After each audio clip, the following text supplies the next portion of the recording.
Номері 22 орта мектептің 5-ші Б сыныбы Қуанышқызы Жансая. Мұқағали Мақатаев 90 жылдығына челлендж Балқаш Аминадан қабылдаймын.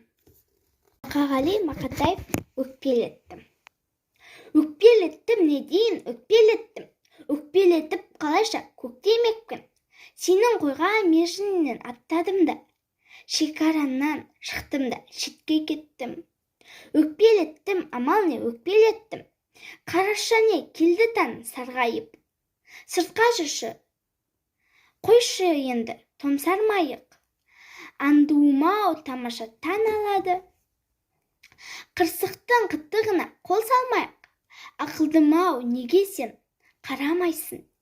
Кейде өзің қызылсың, баладайсың. Күш сезімді күрес деп санамайсың. Сонда қалай деп бағалайсың? Жүрші сыртқа, қарашы таң нұрына. Табынайық табиғат пандығына. Таң атады, кетеді базаршы күн. Қазынасын жиналып сандығына. Сергейікші малынып таң нұрына. Өкпелейсің несіне, тағдырына. Б сыныбы Жанат Алтынға жолдаймын.